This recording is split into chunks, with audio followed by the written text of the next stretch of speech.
These are traditional joiner's tool chests, very old design, sort of the equivalent of the modern day Mac or Snap-on roll-around tool chests that you find most mechanics have.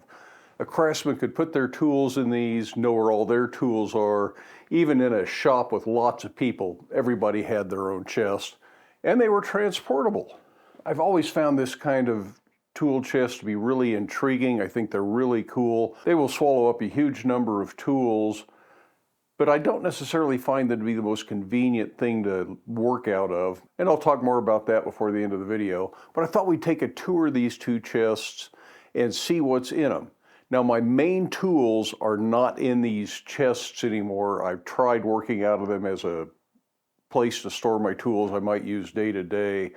Now they're mostly the overflow tools and a lot of things I've forgotten about. So I'll probably find some surprises in here that I forgot where I put that tool. Both of these are older chests and they were found in antique stores. Don't know when they were made or by who, but they are not something I made. It's common for these chests to have something stored in the lid. In this case, there's a couple of framing squares in the lid, so it's a handy place to keep those out of trouble. Of course, the key feature of these are these sliding trays or tills that hold just all sorts of tools. And in most cases, you can get to what's below by just sliding one off to the side. You don't have to move things out of the way. In the front, these slots are meant to hold saws. So this would be where most of the hand saws were stored. This chest right now holds most of my green woodworking tools. You can see over here I have an assortment of spoke shaves. A lot of them I don't really use, but they're very nice when you do need them. Card scrapers, some little spoke shaves. Had no idea I had so many spoke shaves. Draw knives. And because this is mostly green woodworking, I got some spoon blanks I never finished. A couple of tool rolls that I can put carving tools in if I'm going somewhere. A cut-resistant glove. And here you see one of the problems with these.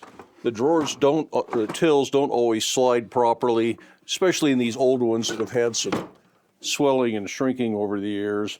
This one's just all carving knives.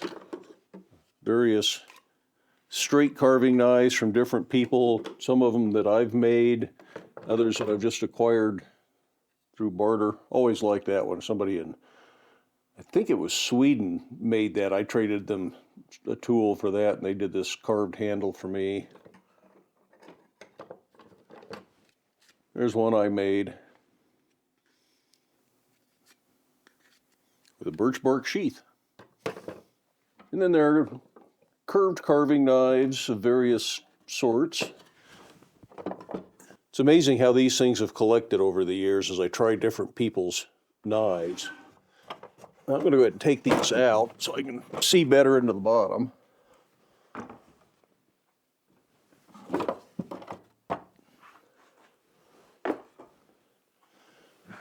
A couple other green carving tools.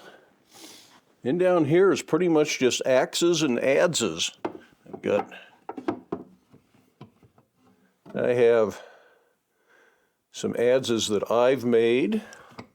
Some of these we've seen videos on over on the Black Bear Forge channel. Then I've got a couple of Kestrel tool adzes. These are really nice Northwest Coast style adzes. A lot of fun to work with, but a little bit different than the European style adze.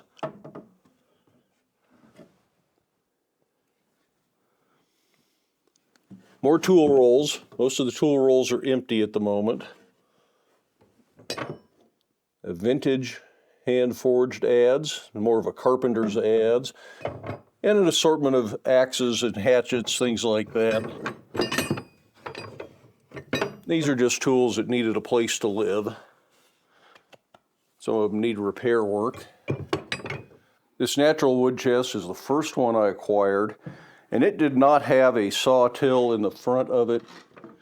So I made this. It's a separate box, and it's swallowed up a lot of saws. I don't have any saws in it right now, just some little oddball things. But this had to come out of here. It fit down in here. It would hold all of my hand saws, but I couldn't get to anything else without taking this out. I have a nice straight edge in there that I never use because it's in here. Nothing in the lid on this one. Now, this top till's got a little flip-up lid on it. That's kind of nice. And I've got some things in here like a brush for cleaning rasps. Again, most of these tools never get seen because they're lost in this chest, and I don't get this chest out very often.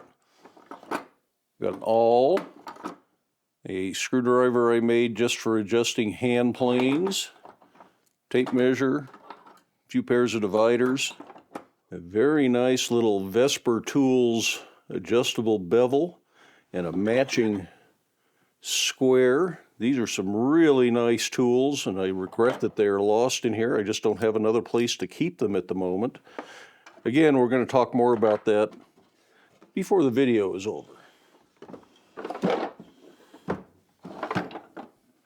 Next drawer down has some chisels, a little teeny tiny mortise chisel, looks like about 1/8 of an inch.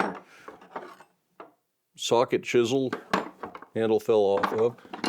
A couple of Lee Nielsen chisels. I forgot I even had those.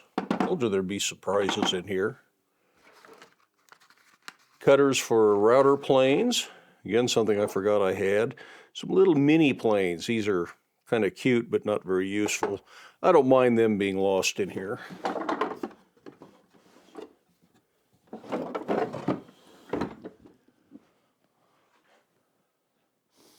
Down here I've got some little Warrington hammers. Those are good for driving nails on furniture projects.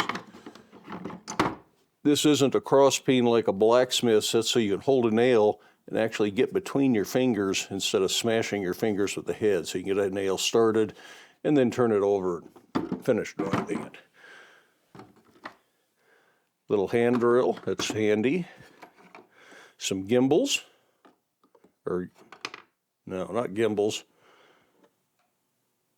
Gimlets? Gimlets, I think those are called.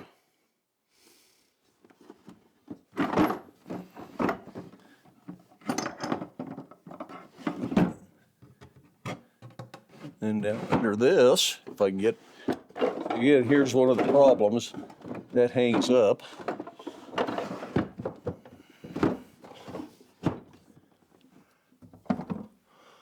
I've got a nice long gauge for doing panels and a wooden plow plane. This is the only actual plow plane I have.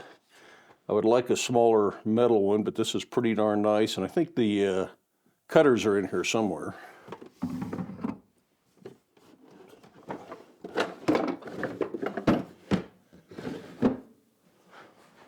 Some of the real treasures are stored down in here. There are, of course, some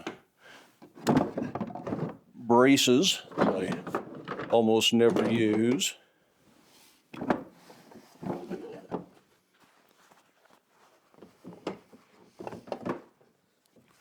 Here's a tool roll with some auger bits to go with the braces. Janet made the tool rolls. It's not something she makes anymore.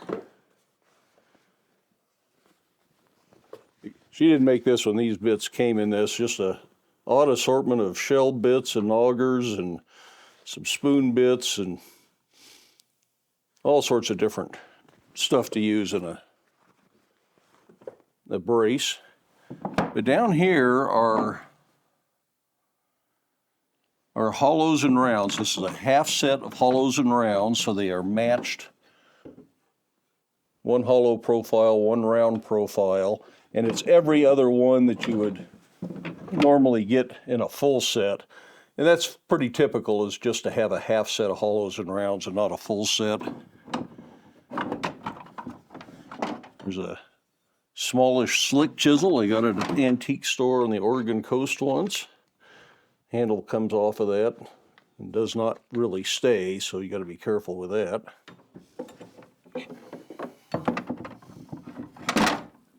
I have some molding planes that will do various beading profiles and things of that sort. Just a little rabbit plane. Here's a matched set of grooving planes. or tongue and groove planes. One makes a tongue, one makes a groove. Now, while I've been aware of these joiners' chests for 20, 30 years, since watching Roy Underhill in the Woodwright shop, I didn't decide to try these as my primary storage location for my tools till after reading one of Chris Schwartz's books where he really talked about a minimal set of hand tools that you could build quality furniture with and that they would all fit in a chest. And in his book, he goes about building a tool chest like this, a very traditional chest, and it made a lot of sense at the time. However, since then, I just have not really enjoyed working out of the chest. It seems like I lose too many things in there and it's just too hard to go through and find everything. I'm sure if you did it every day, you'd get used to it, but it really wasn't for me. So now it's just the extra tools. The tools I use almost daily are in this wall cabinet, and I would like to put some doors on those that are deep enough to have tool storage in the doors, so when you open them up, you've got planes and saws, and one door might have chisels and gouges, things like that. The other door might have all the more precise measuring tools and gauges, layout tools, things of that nature. And I think that would be a much better way for me to work. And I'd like to have better access to some of these other hand planes. I'd actually use them more. I've used them some, but I hardly ever use them because they're so hard to get to. And the sad thing about any flat top surface like this, if you're not opening it all the time, they just accumulate a pile of stuff. And that's usually what happens with these. These have been stored on the far wall, kind of over by where the drill press is, and they have just been a storage platform for the materials and the boxes of hardware, things like that, for whatever the current project down here in the shop is, or something like a palm sander that I use regularly enough. I don't really want to put it back in its box and put it in a closet somewhere, so it just sits up on top of this. And it makes it really inconvenient to actually get into these. So I don't use them very much. And I've got some other solutions, and I'm working on a project right now, working on a new miter saw station that's going to have some drawers. I haven't decided yet if I'm going to completely give up on these, but some of those drawers will take the tools that I would like to have better access to, and we'll be able to use those tools more without them being lost in these. I don't know that I'm going to actually get rid of these as part of that project, but I'm going to have to find someplace else to store them.